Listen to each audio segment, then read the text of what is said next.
자, 오늘 말씀은 그들이 길을 가는데 하는 말씀으로 시작되고 있습니다. 어디를 가고 있을까요? 이 길은 평범한 길이 아닙니다.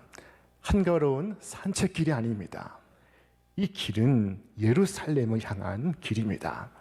성경은 말씀하기를 예수께서 승천하실 기약이 차감해 예루살렘을 향하여 올라가기로 굳게 결심하시고 그리고 그 길을 올라가시는 중에 있습니다. 예수님은 승천의 순간을 바라보시고 있습니다.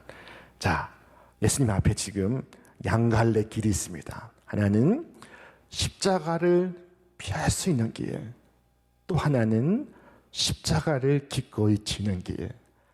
예수님은 어느 길을 선택하셨습니까? 예수님은 십자가의 길, 고난의 길을 선택하십니다. 그리고 굳게 결심하시고 그 길을 올라가시고 있습니다. 예수님은 아시고 결정하신 것입니다. 예루살렘에 고난이 있습니다. 죽음이 있습니다. 이미 예루살렘에선 예수님을 죽이기로 모의를 하고 있었습니다. 예수님이 이 사실을 아시고 그 길을 올라가시는 것이었습니다. 자, 빌라도의 법정도 하시고 골고다의 언덕도 하시고 십자가의 수욕도 하십니다. 그러나 결심하시고 예루살렘을 향해 올라가시고 있었습니다. 자, 예수님의 십자가가 이런 결단이 없는 십자가였다면 그 십자가는 의미가 없었을 것입니다. 예수님은 자발적으로 십자가의 길을 오르시고 있었습니다. 자, 그리스도인은 누구입니까? 그리스도인은 이 그리스도의 뒤를 따라가는 사람들입니다. 자, 예수를 믿는다는 것은 무엇을 의미합니까? 예수를 믿어서 그 능력을 빌어 큰 부자가 되는 것입니까? 성경을 공부해서 예수님의 지혜로 똑똑한 사람이 되는 것입니까? 자, 예수를 믿는 것은 본질적으로 예수를 본받는 것입니다. 자, 예수께서 걸어가신 그 길을 우리도 함께 걸어가는 것입니다. 결단해야만 합니다. 무엇을 위해 살고 무엇을 위해 죽을 것인가? 우리는 결단해야만 합니다. 자, 명심하십시오. 두 가지, 세 가지를 동시에 선택할 수는 없습니다. 한 청년에게 요정이 나타나 소원을 한 가지 말해보라고 했습니다. 자, 이 청년은 좋은 여자를 만나 결혼도 하고 돈도 있었으면 좋겠습니다. 근데 소원을 하나만 말하라고 합니다. 그래서 고민 끝에 세 가지를 붙여서 외쳤습니다. 돈, 여자, 결혼. 자, 그의 소원은 이루어지고 말았습니다. 돈, 여자와 결혼하게 되었습니다. 자, 여러분, 하나님은 우리에게 이것이냐 아니면 저것이냐 결단을 요구하십니다. 선지자 엘리야는 이스라엘 백성을 향하여 외쳤습니다. 너희가 어느 때까지 둘 사이에서 머문하려느냐? 여호와가 만일 하나님이면 그를 따르고 바알이 만일 하나님이면 그를 따를지니라. 자, 신앙생활에 양다리가 없습니다. 중간에 모호한 회색지대가 없습니다. 하나만 선명하게 선택해야만 합니다. 우리의 결심은 얻는 결심인 동시에 버리는 결심임을 기억하시기를 바랍니다. 자, 이처럼 예수님께서 굳은 결심을 하시고 길을 걸어가시는데 예수님 앞에 세 명의 사람이 등장합니다. 오늘 말씀은 이 세 명의 사람에 대한 이야기입니다. 첫 번째 사람은 주님, 어디로 가시든지 내가 주님을 따라가겠습니다 라고 말하는 것이었습니다. 얼마나 기특합니까? 얼마나 고마운 말입니까? 그런데 뜻밖에도 예수님은 그 결의에 찬물을 끼얹고 마십니다. 여우도 굴이 있고 공중에 새도 보금자리가 있으나 인자에게는 머리 둘 곳이 없느니라. 자, 이 말의 그 다음 뜻은 그래도 따르겠느냐 하신 것이었습니다. 자, 예수님이 걸어가시는 그 길은 머리 둘 곳도 없는 길입니다. 그 길은 고난의 길이요 순환의 길입니다. 예수님은 당신이 걸어가시는 그 길을 청년에게 미워하지 않으십니다. 감추지 않으셨습니다. 이때 그의 반응은 무엇이었을까요? 주님, 주님과 함께라면 어디든 좋습니다. 각오하고 있습니다. 라고 말했을까요? 주님, 다시 생각해보니 이 길은 제 길이 아닌 것 같습니다. 라고 말했을까요? 성경 그가 어떤 결정을 내렸는지 말씀하지 않습니다. 그것은 그의 결정이 중요한 것이 아니라 이 말씀을 듣고 있는 오늘 우리의 결정이 중요하기 때문입니다. 여러분의 답은 무엇입니까? 우리 많은 사람들이 주님 앞에 나와 주님의 말씀에 감동합니다. 주님을 존경합니다. 자, 주님을 따르겠습니다. 라고 말합니다. 그러나 손해가 오고 환난이 임하고 시련이 생길 때 두 말 없이 떠나가고 맙니다. 감상적이요 충동적인 신앙인 것입니다. 어디로 가든지 주님을 따르겠습니다. 라고 말하지만 이 충동형 신앙은 조금만 핍박이 임하면 조용히 사라지고 맙니다. 주님, 내가 주님을 따르겠습니다. 그러나 어려움이 없는 경우의 말입니다. 자, 지금까지 많은 사람들이 주님을 따르기를 원했습니다. 그러나 어려운 순간이 그 마음에 떠올랐을 때 그들은 조용히 말도 없이 사라져갔습니다. 어떤 이들은 천국에 들어가기를 원했습니다. 그러나 두려운 마음이 생길 때 저들은 주저했습니다. 자, 성경에는 참 재미있는 말씀이 있습니다. 게으른 자는 길에 사자가 있다, 거리에 사자가 있다 하느니라. 두 번째 사람은 조용한 사람인데 뜻밖에도 예수님께서 그를 지명하여 부르십니다. 너는 나를 따르라. 얼마나 놀라운 지명이십니까? 귀하고 영광스러운 순간입니다. 자, 그때 이 사람을 보십시오. 베드로나 요한이나 세리 마태처럼 가타부타 하지 않고 예 하고 주님을 따랐으면 얼마나 좋겠습니까? 자, 그는 선뜻 예라고 답하지 않았습니다. 나로 먼저 가서 내 부친을 장사하게 허락하소서. 주님을 따르겠습니다. 그러나 지금은 아닙니다. 중요한 일을 먼저 보고 그리고 나서 따르겠습니다. 라고 말하는 것입니다. 주님께서 나를 따르라 말씀하실 때 우리는 결코 나는 주님을 따르지 않겠습니다. 라고 말하지 않습니다. 주님을 따르겠습니다. 그러나 아이들 시집장가 다 보내고 주님을 따르겠습니다. 주님을 믿겠습니다. 그러나 이 직장에서 퇴직하고 나면 그때 믿겠습니다. 아이들 손주까지 다 키우고 나면 그때 주님을 따르겠습니다. 자, 그리고는 주님을 따르지 않는 것입니다. 당시 이스라엘에서는 사람이 죽으면은 당일에 장사를 지내는 법이 있었습니다. 모세의 율법입니다. 자, 그래서 사람이 죽으면 저녁 해가 저물기 전에 미리 파놓은 동굴에 그냥 넣어둡니다. 그리고 정확히 1년 후에 살이 다 썩고 난 후에 뼈를 골라서 6월함에 넘는 장례식을 갖습니다. 그 1년 동안 그 가족들은 부모님이 돌아가신 후 그 재산을 나누고 분배합니다. 그래서 지금 그가 주님께 말하고 있습니다. 주님, 안 됩니다. 다른 때 주님을 따르겠습니다. 지금은 아닙니다. 그때 주님께서 그에게 말씀하십니다. 죽은 자들로 자기의 죽은 자들을 장사하게 하고 너는 가서 하나님의 나라를 전파하라.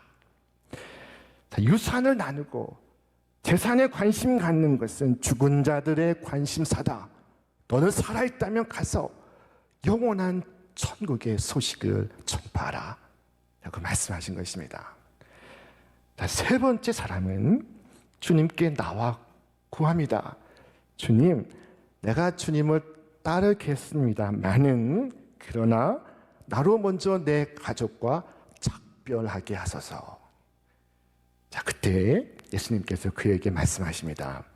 손에 쟁기를 잡고 뒤를 돌아보는 자는 하나님의 나라에 합당하지 아니하니라. 자, 밭을 가는데 쟁기를 잡고 소가 끌고 가고 있습니다. 그때 그 쟁기를 잡고 뒤를 돌아다 보면 어떻게 되겠습니까? 몸의 축이 이동하여서 갈짓자로 그 쟁기가 나아가게 되는 것입니다. 여러분, 절대로 그렇게 해서는 안 되지만 주행 중에 운전대를 잡고 뒤를 돌아다 보면 어떻게 되겠습니까? 그 차가 올곧게 가던 길을 갈 수가 있겠습니까? 자, 유치원 아이들이 운동회를 갔습니다. 자, 모두가 한 열에 서서 바톤을 잡고 달리기를 준비하고 있습니다. 땅 하는 소리와 함께 이 아이들이 다 앞으로 달려가기 시작합니다. 그런데 한 아이는 뒤를 자꾸만 돌아다보며 엄마가 어디 있나 엄마를 찾습니다. 여러분, 그 순간에 엄마를 왜 찾는 것입니까? 부지런히 달려가도 부족할 판인데 예수 믿는 사람은 뒤를 돌아다보는 것이 아닙니다. 자, 아마도 그는 얼마간 시간을 갖고 가족들과 의논하고 가족들의 축복을 받아 예수님을 따르기를 원했을 것입니다. 자, 그러나 집에 갔다가 집에서 붙들면 못 올 사람입니다. 캐나다 토론토에는 우리 교단 선결교회가 있습니다. 토론토 한인 선결교회. 그 선결교회는 김요한 목사님이 계십니다. 자, 얼마 전 그 목사님의 아버님 이야기를 듣게 되었습니다. 그 아버님도 목사님이신데 성함은 김동환 목사님이십니다. 자, 이 김동환 목사님은 어린 시절에 부모님의 반대를 무릅쓰고 교회를 다니고 있었습니다. 엄격한 유교 집안의 가정에서 교회를 간다는 것은 상상할 수가 없었습니다. 그래서 교회를 갔다 오면 어김없이 아버지의 매서운 회초리를 맞았습니다. 그런데 어느 주일 교회에서 늦게까지 있다가 집으로 조심스럽게 오고 있었습니다. 그런데 뜻밖에도 그 늦은 시각 어머님께서 상을 다 준비해 놓으시고 마루에서 그 아들을 기다리고 있었습니다. 그리고 밥을 먹는 아이에게 말씀합니다. 동환아, 교회 다니는 거 좋은데 네 아버지를 봐라. 그때 아버지는 중병에 걸려 있었습니다. 여기 아버지가 이렇게 몸져 누워 있지 않느냐. 아버지가 오늘 내일 하는데 너 아버지 돌아가실 때 큰 불효자가 되려 하느냐. 아버지 돌아가실 때까지만 교회를 쉬거라. 이 세상 모든 학교에는 방학이 있는데 예수 학교에는 방학이 없단 말이냐. 아버지가 돌아가시면 나랑 손잡고 교회 가자 하시며 눈물을 흘리시는 것이었습니다. 자, 그때 이 어린아이의 마음이 흔들립니다. 내가 큰 불효를 하고 있구나. 우리 아버지가 오늘 내일 하시는데 올해를 넘기기 힘드신데 그렇게 하겠습니다 라고 말하려 하는 그 순간 주일학교에서 들은 말씀이 그의 귀를 울렸습니다. 아버지나 어머니를 나보다 더 사랑하는 자는 내게 합당하지 아니하고 아들이나 딸을 나보다 더 사랑하는 자도 내게 합당하지 아니하며. 자, 그 순간 그 말씀을 생각하며 어머니에게 말합니다. 어머니, 세상 모든 학교에는 방학이 있지만 예수 학교에는 방학이 없습니다. 저는 예수님을 믿겠습니다 라고 말했습니다. 자, 그리고 어떤 일이 벌어지게 되었을까요? 자, 오늘 내일 하신다는 아버지는 그 후로 20년을 더 살게 되었습니다. 그 아들 김요한 목사님이 하시는 말씀이 만약에 그때 우리 아버지가 누워 계신 아버지 돌아가실 때까지 교회를 다니지 않으셨다면 아버지는 예수님을 못 믿으셨고 그리고 목사가 되지도 못했을 것입니다 하는 것입니다. 여러분, 오히려 그 아들이 신앙을 버리지 않겠다고 하니 얼마 후 그 어머니가 아들과 함께 교회를 나오게 되었습니다. 주님은 쟁기를 잡고 돌아보는 사람, 뒤를 돌아다 보는 사람은 하나님 나라에 합당치 않다고 말씀하십니다. 구약 성경에 위대한 선지자 엘리야를 따르고자 나선 제자 엘리사가 있었습니다. 자, 그가 뭘 했는지 아십니까? 그는 자기 집에 소들을 모아 죽인 후에 이웃들에게 다 나누어 주었습니다. 농기구는 다 불태웠습니다. 다시는 뒤를 돌아보지 않기 위해 그렇게 한 것입니다. 롯은 소돔 성에 유황불이 비처럼 내릴 때 뒤를 돌아보지 아니하고 산으로 달려갔습니다. 그래서 그는 살 수 있었습니다. 그러나 그의 처는 뒤를 돌아보다가 소금 기둥이 되고 말았습니다. 자꾸만 뒤를 돌아다보는 사람의 심리는 무엇일까요? 두고 가는 것에 대한 애착, 미련 때문입니다. 자, 그러나 버리는 것이 있어야 합니다. 버리지 않고 얻을 수가 없습니다. 아시는 대로 공부하기 위해서는 노는 것을 버려야 합니다. 진실하기 위해서는 거짓을 버려야 합니다. 각오해야만 합니다. 뒤를 돌아보아서는 안 됩니다. 아까워해서도 안 됩니다. 오늘 주님을 만난 3명의 사람들은 모두 한결같이 그러나 라고 답하고 있었습니다. 주님을 따르고 싶습니다. 그러나 잠은 꼭 호텔에서 자야만 합니다. 주님을 따르고 싶습니다. 그러나 내 중요한 일을 먼저 보고 따를 수 있습니다. 주님을 따르고 싶습니다. 그러나 믿지 않는 형제 부모와 먼저 상의한 후에 주님을 따르겠습니다. 자, 여러분, 우리를 돌아보게 하는 이 그러나, 나에게 있는 그러나가 무엇입니까? 무엇이 나를 자꾸만 돌아보게 하고 있습니까? 저도 주님을 믿고 주님을 따르고 싶습니다. 그러나 지금은 상황이 좋지 않습니다. 지금은 모임에도 가야 하고 행사에도 가야 하고, 그래서 주님을 못 따를 것 같아 미리 양해를 구합니다. 저도 주님을 따르고 싶습니다. 그러나 이 직장을 다니는 동안은 할 수가 없습니다. 불가능합니다. 어떤 사람은 더 솔직하게 말합니다. 주님을 따르고 싶습니다. 그러나 그 길이 저에겐 너무나 버겁습니다. 주님을 따르는 그 길은 제가 사랑하는 즐거움을 다 포기해야만 합니다. 저는 그것을 포기할 수 없습니다. 저는 할 수 없습니다. 자, 여러분, 기억하십시오. 그 어떤 이유로든 나는 세상을 포기할 수 없습니다 라고 말할 때 나는 구원받을 수 없습니다. 나는 지옥에서 도망칠 수 없습니다. 나는 하늘 영광에 참여할 수 없습니다 라고 말하고 있는 것입니다. 언젠가 고향교회 목사님을 배웠는데 저에게 잊을 수 없는 아주 뜻깊은 말씀을 하셨습니다. 자, 그것은 외양간이 불타고 있어도 소에게 여물이 남아 있다면 소는 외양간에서 나오지 않습니다 하는 것이었습니다. 자, 외양간에 지금 불이 붙었습니다. 뜨거운 불길이 가까이 다가오고 있습니다. 자, 그러나 여물통에 아직 여물이 남아 있다면 그 소는 외양간에서 나오지 않는 것입니다. 여러분, 오늘 주님을 만난 이 3명의 사람들, 주여, 나는 주님을 따르지 않을 것입니다 라고 말하고 있었습니다. 자, 이 그러나가 앞서의 신앙 고백을 모두 부정하고 있었습니다. 여러분, 주님께서 나를 따르라 내게 말씀하실 때 그러나 라는 대답은 있을 수가 없습니다. 절대로 있을 수가 없습니다. 아무리 세상의 영광과 부를 가지고도 지옥에 들어가는 것보다 명예와 명성이 없어도 천국에 들어가는 것이 비교할 수 없이 나은 가치이기 때문입니다. 자, 사람들 말합니다. 감사합니다, 목사님. 좋은 말씀 잘 들었습니다. 그러나 생각을 해보겠습니다. 경고의 말씀을 들었습니다. 그러나 천국의 초대를 받았습니다.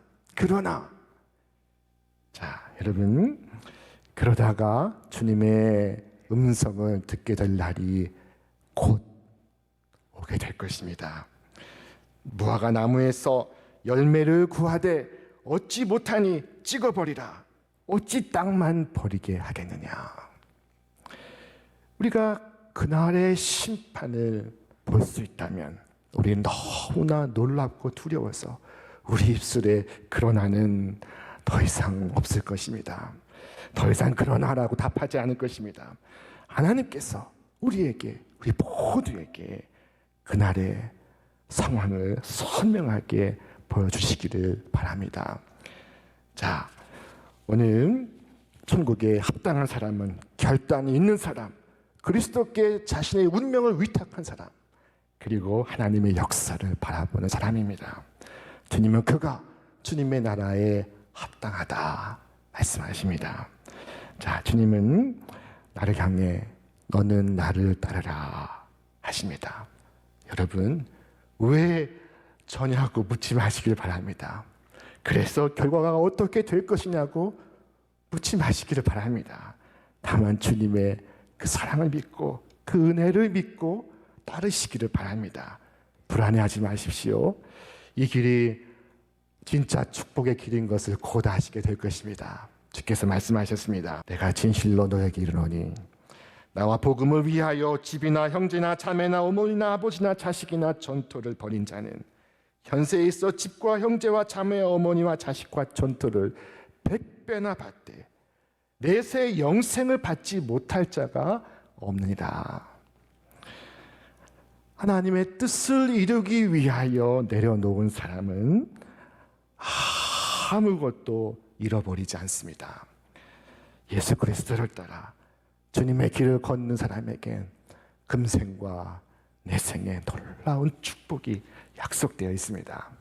자, 오직 이 길이 형제와 자매를 다시 얻는 길이요, 부모와 자식과 가정을 다시 회복하는 길이요, 전토의 축복을 받는 길입니다. 여러분, 오직 이 길을 걸어가시길 바랍니다. 다른 좋은 상황에서가 아닙니다. 지금 이 상황, 이 형편 이대로 너는 나를 따르라 말씀하십니다. 나는 부족합니다. 나는 형편이 없습니다. 여러분, 그런 것 고백할 필요가 없습니다. 다 아시고 말씀하시는 것입니다. 나를 따르라 하시면 예 할 뿐입니다. 주님, 하나님 나라를 위해 산다는 것 내가 다 이해하지 못하고 내 능력으로 언감생심 역부족이지만, 그러나 주님께서 십자가 위에 나를 위해 죽으셨으니 나도 주님의 그 거룩한 길을 따라가기를 원합니다. 이런 소원 갖고 사는 사람이 성도의 삶입니다. 자, 이 시간 여러분 자신에게 한번 물어보시기 바랍니다. 지난 인생길, 또 앞으로 걸어가야 하는 길을, 그 길을 생각하며 나는 어떤 기도 제목을 가지고 있고 어떤 소망을 가지고 있습니까? 우리를 향한 주님의 소망은 이것입니다. 내가 나와 함께 하나님 나라의 길을 걸어가면 좋겠다. 자, 여러분, 오직 주님과 함께 주님을 따라서 그 길을 끝까지 걸어가시기를 바랍니다. 한 사람도 낙오되지 않고 주님의 뜻에 순종하여 함께 걸어가는 축복이 있기를 바랍니다. 저는 이 목회 자리에서, 여러분은 일터에서, 직장에서, 기업에서, 공직에서, 교육계에서, 사회의 다양한 영역에서 주님의 길을 따라가시기를 바랍니다. 그리고 마침내 인생의 길을 다 걷고 주님 앞에 서게 되었을 때 주께서 우리에게 이처럼 말씀하시기를 바랍니다. 사랑하는 내 아들, 내 딸아, 참 잘 걸었다. 고맙구나. 이제 나와 함께 멋진 안식과 풍성한 즐거움에 참여하자. 여러분, 은혜의 주님께서 여러분의 길을 인도하시며 여러분의 인생을 축복해 주시기를 주님의 이름으로 축원합니다.